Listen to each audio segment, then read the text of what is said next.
gente vai caminhando para os finalmente desta edição do All News com ela, que está acompanhando tudo isso em loco, medindo a temperatura e a pressão de um governo que a gente não sabe até onde pode ir ou se conhece algum limite. Mariana Sanches, vem para cá, obrigada, nossa colunista do UOL. Mari, não tinha falado com você ainda, feliz ano novo.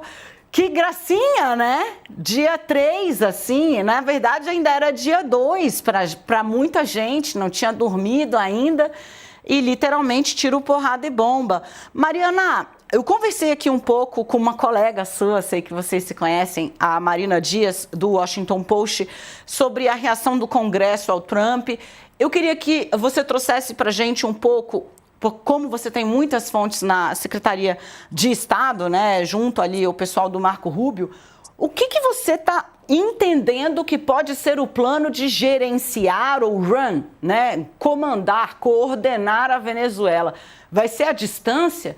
O que tá te parecendo? O que só você está conseguindo ver? Porque eu vi as televisões americanas tentarem e elas falharam em arrancar alguma coisa que fizesse sentido. Pois é, Dani, feliz ano novo primeiro para ti, para nossa audiência, e eu digo que vou parar por aqui nos desejos para o ano novo para não desmoralizar mais essa instituição, né? Os desejos de paz, é melhor a gente parar por aqui, esse ano não permite que eu aprofunde esses desejos, mas então vamos às informações que essas eu consigo trazer.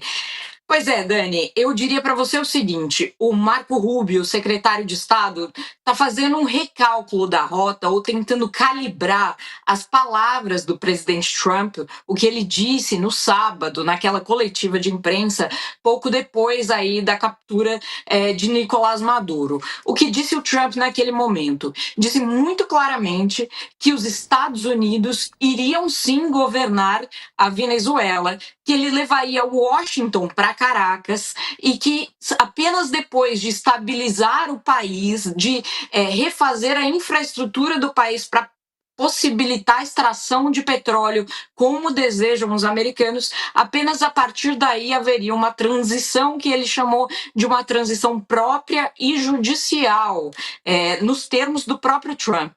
Houve uma enorme surpresa quando isso foi dito, até porque até então todas as informações eram de que se tratava de uma ação militar pontual, inclusive antes dessas palavras do Trump, o próprio Rubio vinha já tentando dizer que se tratava quase que de uma operação policial, uma operação de prisão do Maduro, que já tinha sido indiciado nos Estados Unidos por narcotráfico em 2020 e tinha voltado a ser indiciado agora. Quer dizer, uma tentativa de colocar essa operação não como uma invasão ou um ato militar de guerra contra um país estrangeiro, porque para isso, aliás, o Donald Trump precisaria do aval do Congresso, é o que diz a Constituição americana, mas como um ato, digamos assim, administrativo do cumprimento da lei. Pois bem, agora, o que o Rubio tem dito é que não, os Estados Unidos não vão criar, digamos assim, um interventor americano no governo de Delcy Rodrigues, que, enfim, está aí começando oficialmente, mas que eles pretendem manter o que você dizia, esse bloqueio naval aí aos navios petrolíferos e também manter sanções, pesadas sanções econômicas que eles já têm, como uma espécie de quarentena para testar como o regime ainda chavista e ainda no poder vai se comportar, se vai seguir as orientações de Washington e o que deseja Washington. E o que deseja Washington, Dani, né? Vamos então a isso. Quem está no comando hoje é Delcy Rodrigues e Jorge Rodrigues, eles são irmãos. O Jorge acaba de ser, inclusive, reconduzido para a presidência da Assembleia Nacional Constituinte, que é justamente, que foi empossada. Então, legislativo e executivo estão a cargos dos dois irmãos. os dois irmãos são vistos em Washington como competentes e como pragmáticos. Eles são os principais interlocutores daquele diplomata embaixador americano que foi também o responsável por desfazer o nó entre o Lula e o Trump. Eu estou falando de Richard Grenell, essa eminência parda, enviado especial do Trump na América Latina, que tem nos irmãos Rodrigues seus principais interlocutores. E por quê? O que é Grenell? É uma ala extremamente pragmática. O próprio grupo do Grenell me diz que eles não ligam nem um pouco para a democracia e que o que se quer ali é a exploração de petróleo. Mari, o interesse estaria nisso. Diga, Dani. Eu pedi para voltar aqui para a gente, porque eu quero detalhar. A Mari traz muita informação, ela daqui a pouco vai falar sobre o Rubio no Congresso, mas eu quero fatiar as informações que ela está trazendo para a gente. Então, a Mari está contando um pouco que houve esse recálculo de rota e agora ela está mostrando que a Delcy Rodrigues, que acabou de assumir como presidente ainda interina ali na Venezuela, tem um irmão que é o presidente, acabou de ser reeleito então, né, Mari? Presidente da Assembleia Nacional Venezuelana. E aí, este pessoal, esses dois, essa dupla é que tem a missão de entender o que quer Donald Trump e entregar o que quer Donald Trump sem ferir os pruridos ali da Venezuela. A gente tem já uma ideia de, bom, passa pelo petróleo, óbvio, mas a Venezuela, por exemplo, tem muito ouro, é uma importante reserva de ouro. O que mais, Mari, que está nessa lista aqui, de novo, essa dupla, o homem que estava aparecendo ali, o careca, né, que estava ao lado da imagem da Mari, é o Jorge, esse irmão da presidente interina, que agora também, então você tem, o Trump tem pessoas com interlocução com homens dele, essa eminência parda, o Grenell, né? A Mari tem um longo texto sobre isso, eu convido vocês, é um texto que está no All Prime, vale a pena dar uma busca lá, ela explica quem é esse personagem. Já se sabe um pouco, Mari, o que esses dois personagens que têm essa entrada estão buscando ou podem entregar ao presidente americano? Pois é, Dani, a avaliação, inclusive, de diplomatas em Caracas, com quem eu falei hoje, é a de que o Nicolás Maduro cometeu um erro muito grave de leitura, em que ele se manteve, digamos assim, fazendo dancinhas e dizendo no peace, no war, peace, com o seu inglês macarrônico, o que foi interpretado aqui em Washington como uma tiração de sarro do Donald Trump e teria sido a gota d'água para uma ação. Esse é um erro que os irmãos Rodrigues não cometerão, é o que me dizem fontes aqui em Washington, inclusive. Enfim, eles entenderam o jogo mais profundamente. Você tem razão em chamar a atenção de que a questão dos minérios na Venezuela é também um dado. Enfim, o que o Washington, a princípio, quer, que a gente pode com certeza dizer, são condições prioritárias para as empresas petrolíferas americanas de exploração mais vantajosa desse petróleo. E a segunda coisa fundamental é o retorno de mais de 1 milhão de venezuelanos que entraram nos Estados Unidos nesses últimos anos, o retorno deles ao país, o que também é de interesse do regime chavista. Os dois governos concordam nisso, por motivos diferentes. Então, a repatriação dessas pessoas é também do interesse de Trump. A do país de imigrantes, não é à toa, o Trump se elegeu prometendo a maior deportação da história dos Estados Unidos, deportações em massa. Portanto, se ele puder retirar os venezuelanos daqui, este é também um plano.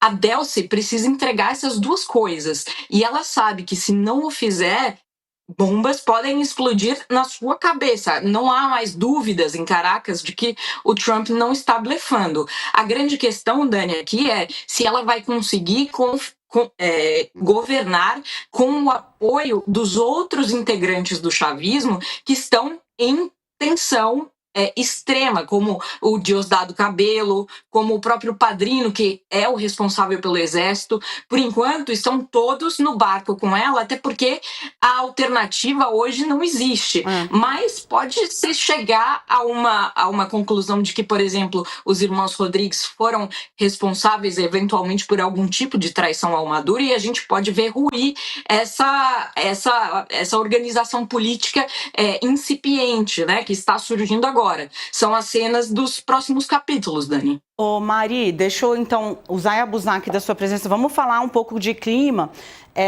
Eu perguntei a Marina Dias como é que estava o Congresso, porque aparentemente Trump, para fazer uma ação militar, precisaria de autorização do Congresso, que ele nem sequer pediu, que dirá, né, enfim, ter aguardado.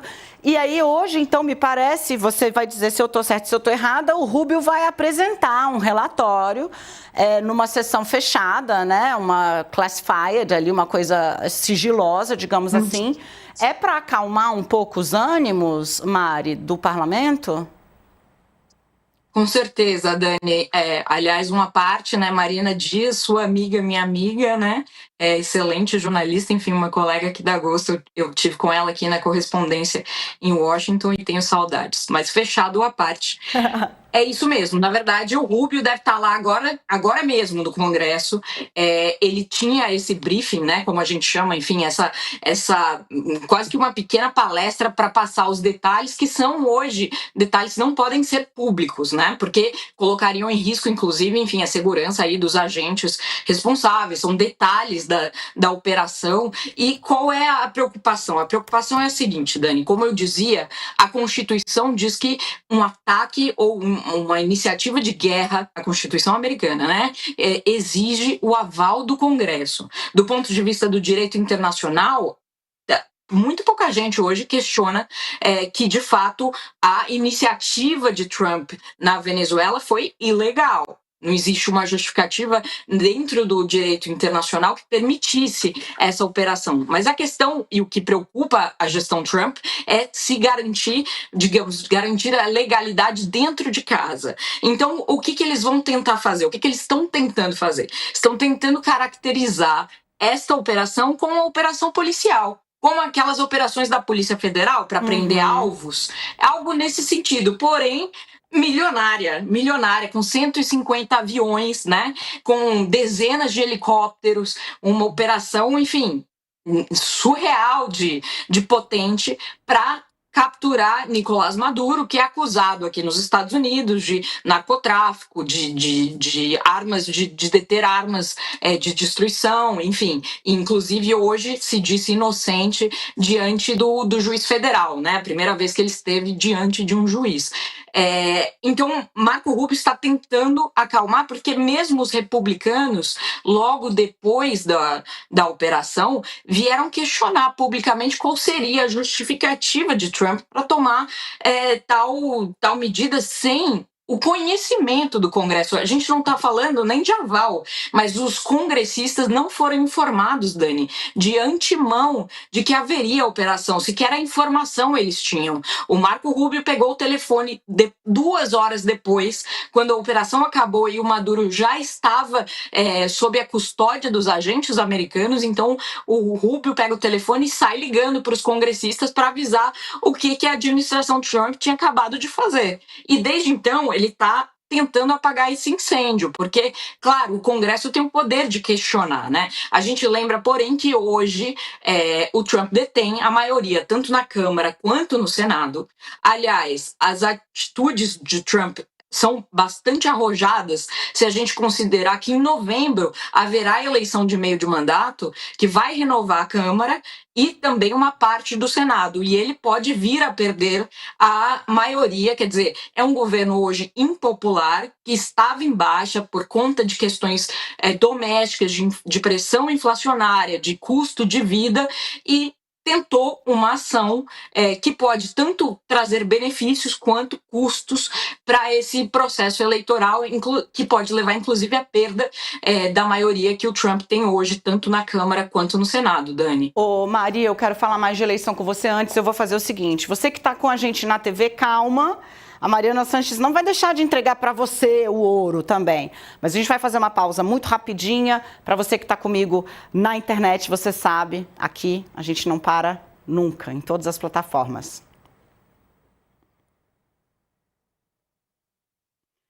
Deixa eu voltar aqui com a Mari Sanches, porque, Mari, eu quero muito falar sobre as eleições de meio de mandato, né? Que é quando, basicamente, os americanos vão às ruas de novo para eleger seus congressistas. Se Trump perde a maioria que ele tem no Congresso, a vida dele fica muito difícil. Hoje ele tem maioria nas duas casas, né? Eu queria que você explicasse um pouco o quanto de novo, né, a coisa da guerra, por mais que eles estejam tratando, e acho que a Mariana foi a pessoa que deu a melhor solução, né, eles estão tentando tratar como se fosse uma operação policial e não um ato de guerra excepcional. É difícil porque a gente viu, teve porto bombardeado, muita gente morreu, o forte onde o Maduro estava ficou em frangalhos, mas qual o possível impacto disso num país que costuma, digamos, apoiar empreitadas ofensivas quando julga que seus valores estão sendo colocados em xeque? Pois é, Dani, nos últimos anos o que a gente viu foi que esse papel dos Estados Unidos, né, historicamente, de xerife do mundo, foi ficando cada vez mais impopular com o próprio eleitorado americano, né? As pesquisas de opinião mostram uma recusa dos eleitores com a ideia de que o dinheiro dos seus impostos seja usado na construção de instituições, da democracia, ou do ataque a não sei o quê. Quer dizer, e a chegada de Trump ao poder tem muito a ver com essa ideia isolacionista do America First, né? Uhum. Quer dizer, America First é o quê? Os Estados Unidos primeiro. Portanto, o que significa Estados Unidos primeiro quando você faz uma operação deste tamanho, com esse custo e com esses riscos, num país em que muitos americanos nem sabem apontar no mapa mundi? E isso não é uma figura de linguagem. De fato, a Venezuela não é algo que esteja no cotidiano da população americana, não é algo próximo para eles. Portanto, há sim um questionamento sobre qual é a estratégia política por trás disso. Sem dúvida, a divulgação da foto do Maduro com algemas, vendado, é uma vitória para uma ala da direita americana, que é essa área, essa parte latina, né, da Flórida, que elegeu o Marco Rubio como senador 3 vezes. Certamente, com esse grupo, é um ganho tremendo. Agora, no restante do país, qual vai ser a aderência desse tipo de ação, né? Quando, na verdade, a gente está vendo uma situação em que as pessoas estão cada vez mais infelizes com o custo de vida. É aí que a coisa pega, né, Dani? É isso que a gente vai precisar entender até novembro. Perfeita. Mariana Sanches está aqui, você que está com a gente na TV, voltamos. Mariana Sanches, nossa colunista, correspondente, está acompanhando direto os desdobramentos em Washington da política dos Estados Unidos. Não tem tido dias muito fáceis. Primeiro é tarifaço, é guerra tarifária, depois é empreitada mesmo em solo. Mariana está dizendo aqui, tem uma ala dos eleitores que inclusive deram 3 mandatos consecutivos a Marco Rubio como senador, que certamente vê essa foto de Nicolás Maduro algemado, com venda, né? Toda aquela imagem de um tirano que quer se comunicar isso, né, Mari? É um tirano que caiu, né? Que foi capturado. É um leão que está sem dente e na jaula. É isso que comunica. Eu acho muito engraçado, Mari, eu tenho que me despedir de você, por conta, inclusive, do nosso compromisso com você mesmo e do nosso horário, mas que o Maduro, político, cara, é um bicho muito, assim, impressionante.